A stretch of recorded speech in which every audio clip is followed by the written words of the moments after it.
கலைஞரின் சொந்த மாவட்டமான நாகப்பட்டினத்தில் திமுக சறுக்கும் நிலை ஏன்?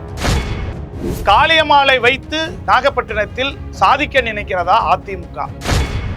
திமுகவில் மாவட்ட செயலாளருக்கு எதிராக பொங்கி எழும் உடன்பிறப்புகள். சானவாஸ் மீண்டும் போட்டியிட வாய்ப்பு இருக்கிறதா? என்னதான் நாகப்பட்டினம் தொகுதியில் நடந்து வருகிறது என்பது குறித்து இன்று விரிவாக பார்க்கலாம். பாருங்கள். தமிழகத்தின் பல எம்பி எம்எல்ஏக்களின் வெற்றிக்கு வித்திட்ட கிங் 360 தேர்தல் வியூக சாப்ட்வேர் 2026 புதிய வாக்காளர்களின் அப்டேட் விவரங்களுடன் உங்கள் தொகுதியில் உங்கள் வெற்றிக்கு வித்திடுகிறது. உங்கள் வாக்காளர்கள் தொகுதி, பூத், ஆண், பெண், வயது என பல வகைகளில் ஒரே நொடியில் உங்கள் விரல் நுனியில் bulk WhatsApp, bulk voice call, viral தேர்தல் பிரச்சாரங்கள், ட்ரெண்டிங் செய்திகள் என கிங் 360 தேர்தல் வியூக பணிகள் குறித்த விவரங்களுக்கு உடனடியாக இணைந்திடுங்கள்.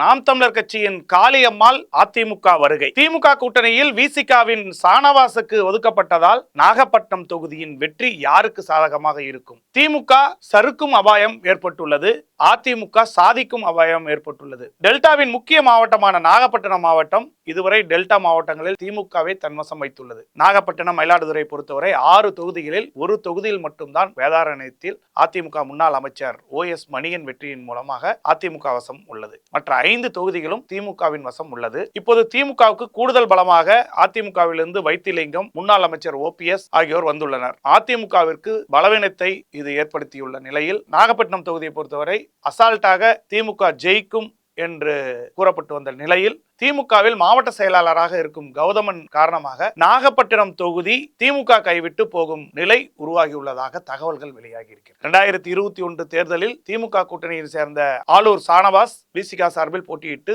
வெற்றி பெற்றார்.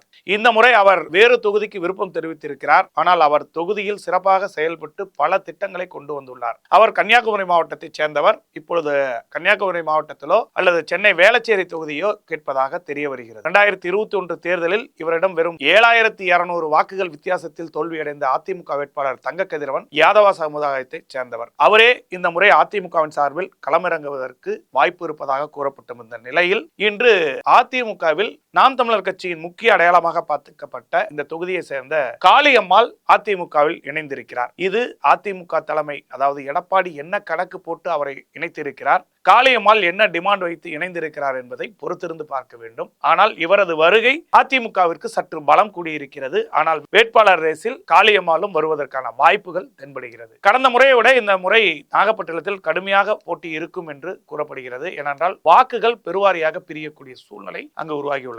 அம்மாவட்டத்தில் திமுக அரசின் மீது பெரும் மன வருத்தத்தில் அந்த பகுதியில் உள்ள மீனவ மக்கள் உள்ளனர். 2 மாதங்களுக்கு முன்பு கூட மாவட்ட ஆட்சியரை சந்தித்து தேர்தல் புறக்கணிப்பு செய்வோம் என மனு கொடுத்திருந்தனர். இந்த நிலையில் இவர்களோடு அடையாளமாக பார்க்கப்படுகிற காளியம்மாளும் இப்பொழுது அதிமுகவில் சேர்ந்திருக்கிறார். மீனவர்களின் நிலை திமுகவிற்கு எதிராக செல்லக்கூடிய வாய்ப்பு. அது மட்டும் இல்லாமல் உச்சகட்டமாக மீனவர்களுக்கு முழு எதிரியாக இருக்கக்கூடிய திமுக மாவட்ட செயலாளரை கொடும்பாவி எரித்தனர். இது பெரும் விவாதமாகியது.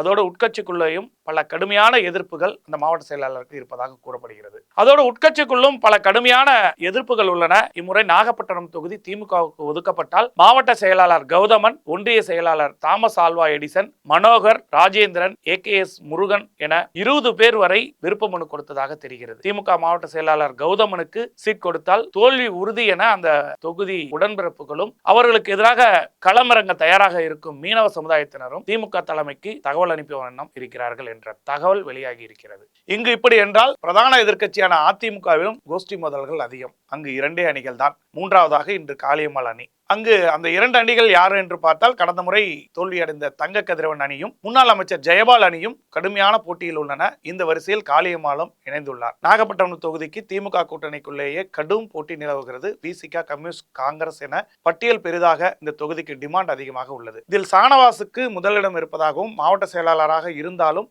தொகுதியின் பெயர் கடுமையாக டேமேஜ் ஆன கௌதமனை தாண்டி எந்த எதிர்ப்பும் அதிருப்தியும் இல்லாத AKS முருகன் அவர்களுக்கு வாய்ப்பு வழங்கப்படலாம் என கூறப்படுகிறது திமுக தலைமையிடம். இந்த AKS முருகனை பொறுத்தவரை தற்பொழுது வரை எந்த பொறுப்பும் இல்லாத நிலையில் தீவிரமாக கட்சி பணியிலும் மக்கள் பணியிலும் செயல்பட்டு வருகிறார். மேலும் திமுக தலைமைக்கு முழு விசுவாசியாக இருப்பதாகவும் தகவல்கள் வெளியாகிறது.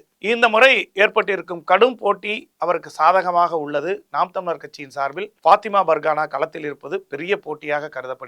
அவரது குடும்பத்திற்கு மக்களிடையே நல்ல பெயர் உள்ளது. தாவேக தலைவர் விஜய் நாகப்பட்டினத்தில் பேசியதும் மிகப்பெரிய பேசுபொருளாகி உள்ளது. இதனால் திமுக தலைமை நாகப்பட்டினத்தை மிக கவனமாக எதிர்கொள்ள வேண்டிய நிலை உருவாகியுள்ளது. நாகப்பட்டினத்தை பொறுத்தவரை அதிமுக சரியாக காய் நகர்த்துகிறது. அதுவும் காளியம்மாளை இணைத்து இந்த தொகுதியின் வெற்றிக்கே வித்திட்டு இருக்கிறது இன்று அதிமுக. நாகப்பட்டினம் மீனவ சமுதாய வாக்குகள் சுமார் 15,000 முழுவதுமாக அல்ல அதிமுக தலைமை திட்டம் போட்டு இந்த காரியத்தை செய்திருக்கிறது. இது மட்டுமில்லாமல் பட்டியல் சமூக மக்கள் 45,000 வாக்குகளும், வெள்ளாளர் சமுதாயத்தினர் 30,000 வாக்குகளும், முஸ்லிம் 25,000 பேரும், முக்குளத்தோர் 16,000 முதல் 18,000 வாக்குகள் வரை உள்ளனர். இதை கருத்தில் கொண்டு அதிமுகவும் புதிதாக வந்த தாவேகாவும் பொதுவாக முக்குளத்தோர் சமுதாயத்தைச் சேர்ந்தவர்களுக்கு முன்னுரிமை கொடுக்கின்றனர். மீனவ சமுதாய வாக்குகள் தொடர்ச்சியாக அதிமுகவுக்கே போகின்றன. மீனவ சமுதாயத்தைச் சேர்ந்த திமுக மாவட்ட செயலாளர் கௌதமனால் திமுகவுக்கு எந்த விதமான பலனும் இல்லாமல் இருக்கிறது, பலவீனம் தான் என்று கூறப்படுகிறது. அவர் அந்த பகுதி மக்களுக்கு எதுவும் செய்யவில்லை என்ற குற்றச்சாட்டு பலமாக எழுந்துள்ளது. திமுக நிர்வாகிகள் இந்த முறையாவது நாகப்பட்டினம் திமுகவிற்கு, அதுவும் உதயசூரியன் ஒதுக்கப்பட வேண்டும் என்று நினைக்கின்றனர். ஆனால் இங்குள்ள அரசியல் சூழல் மீண்டும் விசிகாவிற்கே ஒதுக்கப்பட்டால் சானவாசுக்கு வாய்ப்பு அதிகம் என்று கூறப்படுகிறது.